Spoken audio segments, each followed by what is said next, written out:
HD सच्ची कहानियों पर आप सभी का स्वागत है। शब बारात के ठीक 15 दिन के बाद रोजे का चांद दिखा था और मैं बहुत खुश थी कि चलो आज से रोज़ा शुरू हो रहा है तो हमारे घर में कुछ बदलाव आ जाएगा। लेकिन यहाँ तो कुछ भी नहीं बदला था। मेरे दादा रोज़ा रखते तो अफ्तारी के वक्त मेरे अब्बू उनको खाने के लिए कुछ नहीं देते थे। उन्हें भूखा प्यासा कमरे में बंद कर देते थे और कहते थे मेरे बाप को भूखा रहने दो। माँ छुपाकर उन्हें खाना देने जाती मगर अब्बू माँ को बहुत मारते थे। दादा 3 दिन से भूखे थे मगर रोज़ा ज़रूर रखते थे। एक दिन दादाजी को अफ्तारी करवाने गई तो पीछे से अब्बू आ गए। मैंने निवाला तोड़कर दादाजी के मुंह में अभी डाला ही था मगर मेरा कलेजा फट गया जब अब्बू ने डंडा उठाकर दादाजी के मुंह पर। अब सुनिए मेरी पूरी कहानी। आज अफ्तारी के वक्त अब्बू अभी तक घर नहीं आए थे। उन्हें ऑफिस में कोई काम था इसलिए उन्हें आने में देरी हो गई थी। मगर वह जैसे ही घर आए तो ज़ोरदार आवाज़ में बोले, अब्बू को खाना किसने दिया? माँ के चेहरे की रौनक बिल्कुल पीली पड़ गई थी। वह घबराकर बोली, किसी ने भी नहीं दिया। तब अब्बू ने बड़ी घूर कर माँ को देखा था, जैसे अंदाज़ा लगाना चाह रहे हों कि माँ झूठ बोल रही है या सच। माँ ने एक बार फिर ना में सिर हिलाया और तेजी से कहा, सच में नहीं दिया, चाहे तुम अब्बू जी से पूछ लीजिए। माँ ने कहा तो अब्बू ने अपना सर झटका और बोले, कोई ज़रूरत नहीं है मुझे उनसे पूछने की। फिर अब्बू ने दादा के कमरे का बंद दरवाजे को देखा और उनकी नज़रें पहचानने की कोशिश भी की। उस बंद दरवाजे को देखा जो दिन और रात के 24 घंटे बंद ही रहता था। अब वो कमरे में हाथ मुंह धोने के लिए चले गए थे मगर जाने से पहले माँ को खाना लाने का हुक्म देना नहीं भूले थे। अब्बू के जाने के बाद मैं माँ के पास आई और माँ से पूछने लगी, आखिर मेरे अब्बू दादा को खाना खिलाने की इजाज़त क्यों नहीं देते? और माँ, रमज़ान का महीना भी आ गया है, दादाजी भूखे प्यासे कैसे रोज़ा रख पाएंगे? मैं बेहद धीमी आवाज़ में बोल रही थी ताकि अब्बू के कानों में मेरी बात ना पड़ जाए, क्योंकि मैं जानती थी कि अगर वह जान जाते तो मुझे पीट कर रखते थे, जैसे वह माँ को अक्सर पीट दिया करते थे। माँ कहने लगी, चुप कर वरना तेरा बाप तुझे और मुझे बहुत मारेगा। माँ ने कहा तो मैं हमेशा की तरह चुप हो गई। अब्बू के साथ खाना खाते वक्त मेरी नज़रें बार बार दादा के बंद कमरे की तरफ उठ रही थी। अब वह बेहद गुस्से में मुझे ही देख रहे थे, जिसका साफ मतलब था कि अब्बू ने मुझे दादा के कमरे की ओर जाते हुए देखा था। वह बोले, मुबीना बेटी, ध्यान से खाना नीचे देख कर खाओ और जाकर पढ़ाई करो, और वहाँ अपने दादा के कमरे में जाने की कोशिश भी मत करना, वरना मैं तुम्हारी टांगे तोड़ दूंगा। तुम कहीं आने जाने के काबिल भी नहीं बचोगी। अब उन्होंने बेहद गुस्से में कहा था तो मेरे मुंह के अंदर का निवाला ही नीचे उतरना मुश्किल हो गया था। मेरी आंखों में आंसू आने लगी थी। खाना खाने के बाद मैंने जल्दी से अपने कमरे में आ गई। मुझे रह रहकर दादाजी का ख्याल आ रहा था, जो भूखे सो रहे थे और वे लगातार रोज़ा भी रख रहे थे। मेरा दिल दादा के लिए बहुत परेशान था, मगर ये पहली बार नहीं था वो भूखे सो रहे थे, बल्कि उससे पहले भी कई बार ऐसा हुआ था। अब उन्होंने दादा को खाना खिलाने से मना कर दिया था। अगर माँ चुपके से दादा को खाना खिला देती तो अब्बू को पता नहीं कैसे पता चल जाता था। तब अब्बू माँ को बहुत मारते थे और दादा के कमरे को ताला लगा देते थे। मैंने किताबें बंद की और उठकर बिस्तर पर लेट गई। दादा के बारे में सोचते सोचते गहरी नींद में उतर गई थी। फिर अम्मी ने मुझे सहरी के वक्त उठाया था। अम्मी और मैं ठीक से सहरी भी नहीं की थी। हम दोनों को बस दादाजी की फिक्र थी। रमज़ान के महीने में तो अब्बू को अपने बाप का कुछ तो ख्याल करना चाहिए था। जब दादाजी की हालत मरने वाली हो जाती थी तब अब्बू उन्हें खाने को कुछ दे आते थे, वरना वह कई कई दिन भूखे पड़े रहते थे। मैं कॉलेज चली गई। सारा दिन बीत गया। वापस आई तो दादा के कमरे का दरवाज़ा अभी तक बंद था। मैं अपने कमरे में चली गई।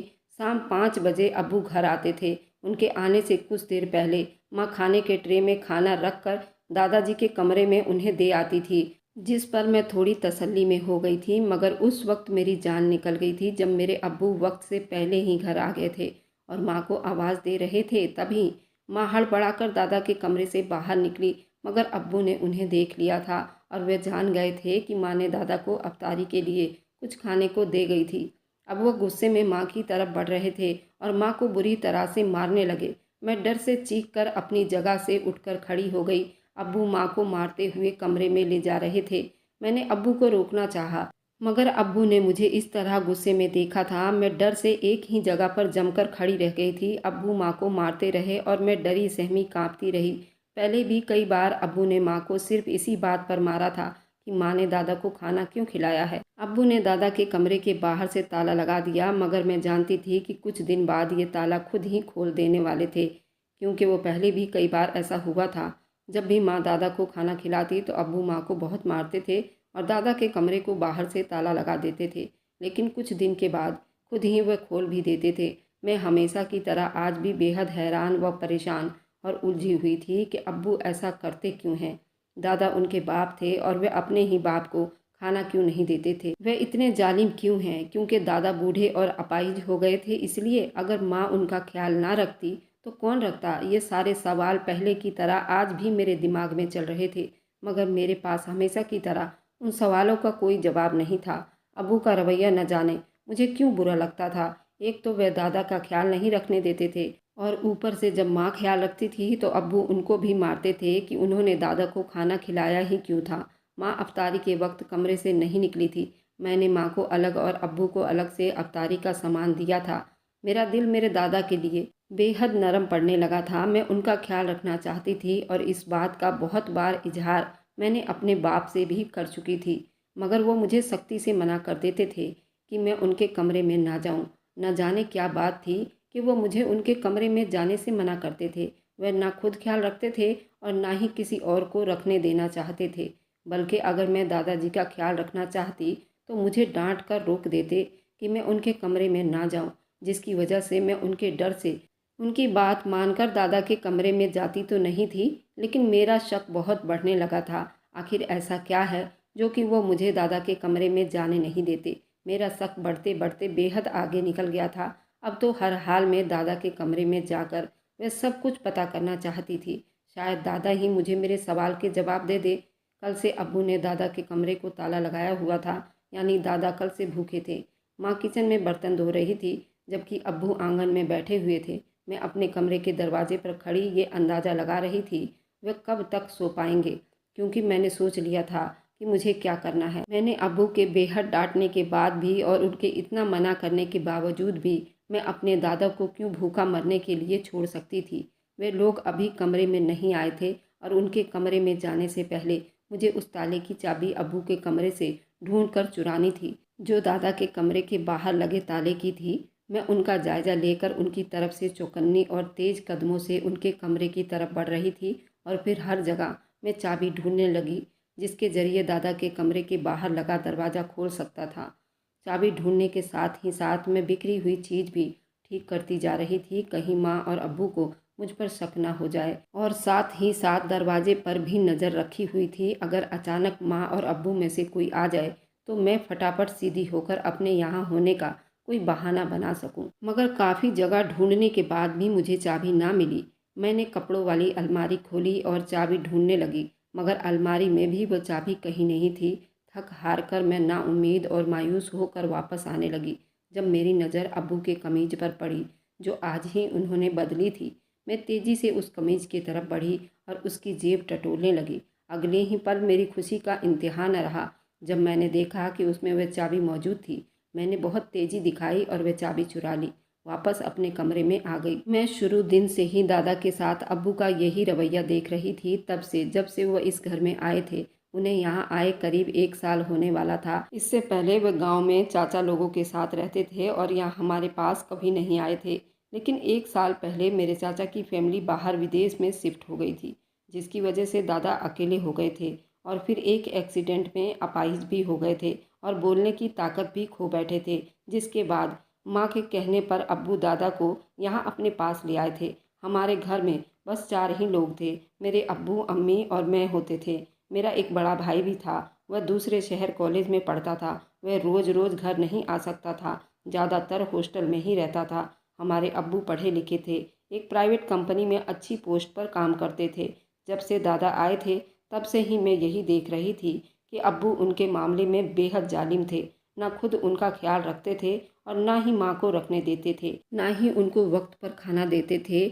जब कभी मैं खुद ही दादा को खाना खिलाने उनके कमरे में जाती तो अब्बू बेहद गुस्से में आ जाते थे और माँ को बहुत मारते।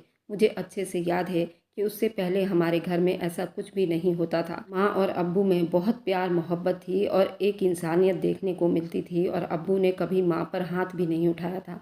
जब से दादा हमारे घर में आए थे तब से माँ अक्सर अब्बू से मार खाती नजर आती थी और मुझे अब्बू पहले से भी ज़्यादा जालिम लगने लगे थे। मैं चाहती थी कि सब कुछ पहले जैसा हो जाए, मगर उस सब के आसार नज़र नहीं आते थे, क्योंकि दादा के मामले में अब्बू का दिल बहुत सख्त था। मैं अपने सारी ज़िंदगी दादा दादी और नाना नानी के प्यार को तरसती रही थी, मगर कभी उन सब का प्यार नहीं पा सकी थी, क्योंकि हम लोग जानते ही नहीं थे कि मेरे नाना नानी कौन थे और दादा दादी कौन थे। अब्बू और माँ हमें कभी लेकर गांव नहीं गए थे और ना ही हम चाचा चाची और उनके बच्चों से मिले थे। जिस दिन अब्बू दादा को घर लाए थे, उस दिन मैंने पहली बार अपने दादा को देखा था। मैं बेहद खुश हुई थी कि मेरे दादा भी हैं जो मुझसे बहुत प्यार करेंगे, जैसे दूसरे बच्चों के दादा उनसे प्यार करते हैं। मगर मेरी ये ख्वाहिश पूरी नहीं हो पाई थी, क्योंकि दादा को अब्बू ने एक कमरे में बंद कर दिया था और वे दादा के साथ बिल्कुल अच्छा ताल्लुक़ नहीं रखते थे। उन्हें वक्त पर खाना भी नहीं देते थे, ना ही उनका कभी हाल चाल पूछते थे, बल्कि माँ उनके कमरे में जाती तो उनको भी गुस्से में मारते थे। और इस सब से तंग आकर जब मैं उनकी खिदमत करना चाहती तो अब्बू और माँ मुझे बहुत डांटते थे, मुझे दादा के कमरे में जाने से मना कर देते थे। यही वजह थी कि मैं दादा के लिए अक्सर परेशान रहती थी। तभी आज मुझसे रहा नहीं गया, मैंने अब्बू के कमरे से चाबी चुरा ली और बिल्कुल भी पता नहीं लगने दिया कि मैंने क्या कारनामा सर अंजाम दिया है। अगर उन्हें ज़रा सी भी इस बात की भनक हो जाता तो न जाने मेरे साथ क्या होता। अफ्तारी करने के बाद मम्मी और अब्बू ने खाना खाया और फिर अपने कमरे में चले गए। मैं कुछ देर अपने कमरे में ही रुकी रही ताकि उनको सोने का यकीन दिला सकूं। और अब मैं जल्दी जल्दी दादा के पास उनके कमरे में पहुंचना चाहती थी। और फिर जब मुझे पूरा यकीन हो गया माँ और अब्बू सो चुके हैं, और फिर मैं किचन में चली आई। जल्दी से ट्रे में दादा के लिए खाना रखा और फिर दबे कदमों में चलती हुई दादा के कमरे के बाहर पहुंच गई। एक हाथ में ट्रे थामकर दूसरे हाथ से ताले में चाबी डालकर ताला खोला और फिर कुंडी भी खोल दी, मगर जो ही अंदर दाखिल हुई तो जान निकल गई, क्योंकि दादा जमीन पर गिरे हुए थे। मैं तेजी से उनके पास गई, उनको उठाने के लिए सहारा देने लगी, मगर जो ही नज़र उनके चेहरे पर पड़ी मैं ज़्यादा हैरान हो गई, क्योंकि पहले मैंने गौर नहीं किया था, मगर अब गौर किया तो वह देखकर हैरान रह गई कि दादा की शक्ल मेरी माँ से काफ़ी मिलती जुलती थी। मैंने हैरान होकर उनके कमज़ोर शरीर को अपने हाथों से उठाकर पलंग पर बिठाया और फिर उनको पानी पिलाया। वे सांस धीरे धीरे ले पा रहे थे, जैसे उनको सांस लेने में तकलीफ हो रही हो। पानी पीकर उन्होंने कांपते हाथों से गिलास मुझे थमाया, तो मैंने तेजी से उस गिलास को लेकर दूसरी तरफ रखा और उनको देखने लगी, जो बेहद कमज़ोर थे, झुर्री वाले चेहरे बराबर कांप रहे थे और उनके आंखों के नीचे गहरे हल्के रंग के काले पड़ गए थे। मैंने उनसे पूछा, क्या आप रोज़ा भी रख रहे हैं? तब उन्होंने अपनी कपकपी सी आवाज़ में हाँ कहा और जवाब दिया था। उस वक्त मेरी आंखों से अल्लाह के डर से आंसू आ गए थे, मगर अब्बू न जाने क्यों उनके मामले में इतने जालिम बन जाते थे, जबकि वह अब्बू के बाप थे और बाप के साथ तो कोई भी औलाद इस तरह का रवैया नहीं रखती। मेरे साथ साथ दादाजी के आंखों में भी आंसू आ गए थे। मुझे माँ ने बताया था कि दादाजी किसी हादसे के शिकार होने की वजह से बोल नहीं सकते थे, मगर वे तो बोल रहे थे, जिसका मतलब था कि माँ ने मुझसे झूठ बोला था। मगर क्यों? मेरे दिमाग में नए नए सवाल पैदा होते जा रहे थे। दादाजी मुझे कह रहे थे, तुम यहाँ क्यों आई हो? तुम्हारे अब्बू को पता चल गया तो वह तुम्हें भी मारेगा, जाओ यहाँ से। दादा ने कांपते शब्दों में कहा। तो मैंने उन्हें कहा कि कुछ नहीं होता, आज मैं आपके खातिर अपने जालिम बाप से मार खा लूँगी। दादाजी और मेरी आंखों में आंसू आ रहे थे। मैंने दादा को धीरे धीरे खाना खिलाना शुरू किया। मैं अपने हाथों से उन्हें खाना खिला रही थी। खाना खिलाने के साथ साथ मैं दादा को अपने स्कूल और कॉलेज की बातें भी बताती जा रही थी। खाना खिलाने के बाद मैं शहरी के वक्त तक उनके साथ बैठी रही और फिर कमरे को ताला लगाकर अपने कमरे में आ गई। मुझे अब बेहद सुकून मिला था। अब मैं दादा का खुद ख्याल रख सकती हूँ और किसी को पता भी नहीं चलेगा। अब ये मेरा रोज़ का काम हो गया था। मैं रोज़ ही रात को दादा को खाना अपने हाथों से खिलाने लगी थी। मैं दिन को चाबी अब्बू और माँ के कमरे में ही रख देती थी, ताकि उनको शक ना हो। रात को उनके कमरे में जाने से पहले वे चाबी उठाकर अपने पास रख लेती थी। उस दिन के बाद माँ ने भी दादा के कमरे में जाने की कोशिश नहीं की थी, क्योंकि अब्बू ने माँ को बहुत डांट फटकार लगाई थी और उनको बहुत मारा भी था। अब्बू ने माँ को वहाँ जाने से मना कर दिया था। माँ भी हद से ज़्यादा डर गई थी। दिन यूं ही धीरे धीरे बीतने लगे थे। मैंने दादाजी से बहुत बार पूछा था, अब्बू उनके साथ ऐसा सलूक क्यों करते हैं, मगर वह मुझे कुछ न बताते थे। बस वे रोना शुरू कर देते थे, जिसकी वजह से अब मैं उनसे इस बारे में पूछना ही छोड़ दिया था। वे बहुत कमज़ोर थे, मगर उनकी एक टांग हरकत करती थी, तभी तो वह दीवार के सहारे खुद को सहारा देकर कमरे में बने बाथरूम तक चले जाया करते थे। एक हफ्ते बाद की बात है, जब मैंने दादा के कमरे का दरवाज़ा बंद करके खाली ट्रे लेकर किचन में आ रही थी तो मेरा सांस अटक गया और आंखें डर से फैल गई, क्योंकि सामने ही माँ और अब्बू किचन में खड़े थे। जहाँ माँ के चेहरे पर परेशानी के असर दिख रहे थे, वहीं अब्बू के चेहरे का रंग तिलमिला उठा था। वह बेहद गुस्सा थे, जिनको देखकर मेरी जान निकल रही थी। यकीनन अब्बू मुझे बेहद मारेंगे। अब्बू ने गुस्से में पूछा तो मैंने रोना शुरू कर दिया। गुस्से से उनकी जान जा रही थी। अब्बू ने कहा, तुम उस आदमी के लिए अपने सगे बाप से झूठ बोलने लगी हो, जिसने तुम्हें जान से मारने की कोशिश की थी। अब्बू की अगली बात सुनकर मैं रोना भूल गई और बेयकीनी से देखने लगी। वह आदमी किसी का सगा नहीं जिसके लिए तुम अपने बाप को धोखा दे रही हो। वह एक जहरीले सांप की तरह है, जिसे जितना मर्जी दूध पिलाओ तुम्हें ही वापस डस लेगा। अब्बू ने बेहद नफरत भरे शब्दों में दादा का जिक्र किया था, पर दादा तो बहुत अच्छे हैं। अब्बू से मैंने हिम्मत करते हुए कहा था, क्योंकि मुझे उनकी बातों पर यकीन नहीं आया था। वह गुस्से की नज़रों से मुस्कुरा रहे थे और बोले, तुम्हारे दादा ने ही तुम्हें जान से मारने की कोशिश की थी और तुम उसी इंसान की खिदमत करती फिर रही हो। अब्बू की बात पर मैं नासमझी से उन्हें देख रही थी, तब अचानक से माँ कहने लगी, मुबीना बेटी, वो मेरे अब्बू है, उनके अब्बू नहीं। माँ की अगली बात पर मैं हैरानी से उनको तकने लगी, जो मुझे ही देख रहे थे। फिर अब्बू के सिर हिलाने पर मेरी माँ उनकी पूरी कहानी सुनाने लगी। तुम्हारे अब्बू और मैं दोनों आपस में कजन थे। हम गांव में एक साथ एक ही हवेली में रहते थे। अब्बू और उनके अब्बू आपस में सगे भाई थे, लेकिन वे शुरू से ही न जाने क्यों दौलत के बहुत भूखे थे। और उनके दूसरे भाई यानी कि तुम्हारे सगे दादा बिल्कुल अलग इंसान थे। मेरे अब्बू से बड़े भी थे और घर में उन्हीं की ज़्यादा चलती थी, जिस वजह से वो हमेशा उनसे चिढ़ा करते थे। बड़े अब्बू के ही घर में सारी बातें मानी जाती थी और घर के सारे सही फैसले बड़े अब्बू ही लेते थे। तुम्हारी सगी दादी और मेरी माँ आपस में सगी बहनें थी, लेकिन उन्होंने कभी मेरी माँ को स्वीकार नहीं किया था, क्योंकि अब्बू के शादी के तुरंत बाद मैं पैदा हो गई थी। वह भी लड़की, तो उनको ये ज़रा भी रास नहीं आया और मुझे ज़रा भी प्यार नहीं करते थे, ना ही मुझे देखना पसंद करते थे। मेरे अब्बू का बाहर किसी औरत के साथ अफेयर था, ये बात घर में सभी जानते थे। और मेरे अब्बू मुझ समेत तुम्हारे सगे दादा और सगी दादी और तुम्हारे अब्बू से बहुत ज़्यादा मन ही मन में नफरत करते थे। मगर अल्लाह की करनी थी या कोई सोची समझी चाल थी, उन तीनों की मौत एक कार एक्सीडेंट में हो गई थी। फिर 2 साल के बाद मेरे अब्बू ने दूसरी शादी करके मेरी सौतेली माँ ले आए। मेरे अब्बू तो मुझे पहले भी पसंद नहीं करते थे, अब तो वह दूसरी शादी कर चुके थे। अब तो मेरा हाल पहले से भी ज़्यादा बुरा था। पर एक बात अच्छी ये थी कि मेरी शादी बड़े अब्बू ने पहले ही तुम्हारे अब्बू से तय कर दी थी और तुम्हारे अब्बू बाहर पढ़ने गए हुए थे, यानी कि वे गांव से दूर शहर में पढ़ा करते थे और मैं घर में घरदारी संभाला करती थी। उसके बाद सौतेली माँ के जुल्म और सितम ने तो मुझे मार ही डाला था और मेरी सौतेली माँ घर में आते ही उसने एक बेटे को जन्म भी दे दिया था। फिर तो मेरे अब्बू के पैर जमीन पर ही नहीं टिक रहे थे। उनके सर पर हरदम लालच सवार था।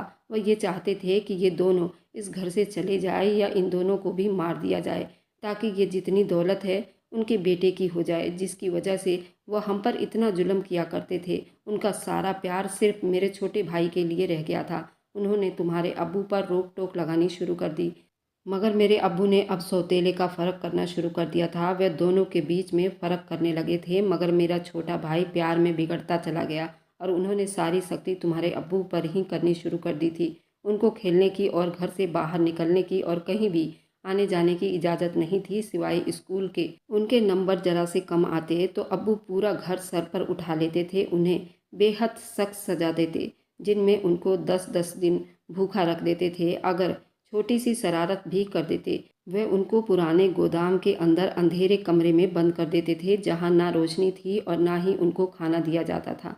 कई कई दिन भूखे रहते और जब मौत के करीब होते तो उनको स्टोर रूम से बाहर निकाल लेते। ये बेहद कमज़ोर रहने लगे थे और मेरी सौतेली माँ भी मुझ पर इतना ही जुल्म किया करती थी। अगर गांव वाले या रिश्तेदार कुछ कहते तो वो ये कहकर टाल देते, अभी से इस पर सख्ती करेंगे तो ये एक अच्छा इंसान बनेगा। सारी डांट फटकार उनके लिए थी, मगर वे अपने सगे बेटे यानी मेरे छोटे भाई को कुछ नहीं कहते थे, बल्कि उसे हर काम के लिए आज़ादी थी। इसी वजह से तुम्हारे अब्बू मेरे अब्बू से नफ़रत करने लगे थे। ये भूल चुके थे कि उनके मरे हुए भाई के बेटे थे। वो मुझे भी प्यार नहीं करते थे क्योंकि मैं बेटी थी और उनको लगता था कि मैं दौलत की हिस्सेदार बन जाऊंगी। फिर मेरे ननिहाल वालों ने हमारी शादी करवा दी, मगर अब्बू इस बात पर खुश नहीं थे। उन्होंने ये सब जायदाद के लिए किया था ताकि हम दोनों मर जाएं और सारी जायदाद उनको और उनके सगे बेटे को मिल जाए। लेकिन मेरे ननिहाल वालों को सब कुछ पता चल गया था कि मेरे अब्बू क्या चाहते हैं। तभी तो वो अपने रास्ते का कांटा बड़े अब्बू और मेरी माँ और मेरी बड़ी माँ को धोखे से जान से मार दिया था। मगर उनके मरने से पहले मेरे अब्बू ने जायदाद अपने नाम लिखवा ली। हमें बहुत साल बाद पता चला था, मगर उस बीच मेरे 2 बच्चे हो चुके थे, तुम्हारा बड़ा भाई और तुम। और फिर मेरे अब्बू ने तुम्हें जान से मारना चाहा था क्योंकि उन्हें बेटियां बिल्कुल भी पसंद नहीं थी। वे नहीं चाहते थे कि जायदाद में कोई और हिस्सेदार हो। जैसे ही तुम्हारे अब्बू को पता चला कि उन तीनों को अब्बू ने मारा है, हम सब ने जायदाद का मांग किया था, मगर अब्बू ने हमें धक्के देकर घर से निकाल दिया था और हम यूं शहर में आ गए। और शहर में आकर तुम्हारे अब्बू ने खूब कमाया और घर बनाकर हम उसमें हंसी खुशी रहने लगे। फिर 1 साल पहले वे हमारे घर आए क्योंकि तुम्हारे चाचा, जबकि असल में तुम्हारे मामू भी हैं, उन्होंने सारी जायदाद अपने नाम करवा ली और उनको घर से निकाल दिया था। ये बदले का बदला था, जो उन्होंने बोया वही काटा था। मैं तुम्हारे अब्बू से मिन्नतें कर कर के थक गई थी। जैसे भी थे वो मेरे सगे बाप थे, मगर तुम्हारे अब्बू को उनसे बहुत नफरत थी, तभी तो वो उनके साथ इस तरह का रवैया रखते थे।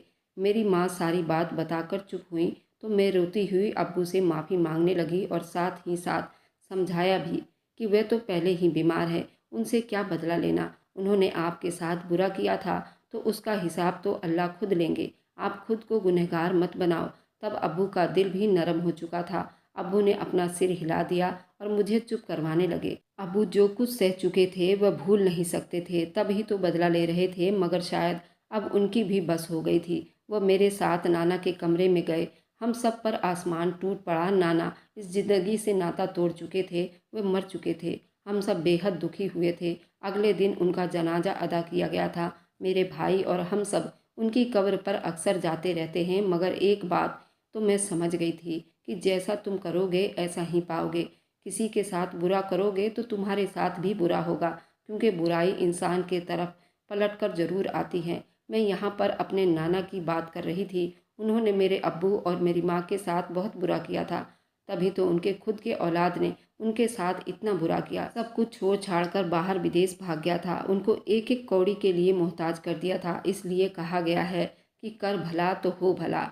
आप लोग बताइए, क्या कहानी में मेरे माँ बाप सही थे? अगर आपको आज की कहानी पसंद आई है तो वीडियो को ज़रूर लाइक कीजिएगा और अपने दोस्तों के साथ शेयर भी कीजिएगा। और हाँ, अगर आपने अभी तक हमारे चैनल को सब्सक्राइब नहीं किया है तो ज़रूर सब्सक्राइब कर लें। मिलते हैं हम अपनी कल की एक नई दिलचस्प कहानी के साथ। मुझ पर सदा अपना प्यार और स्नेह बनाए रखें। सभी को मेरा प्यार भरा नमस्कार दोस्तों।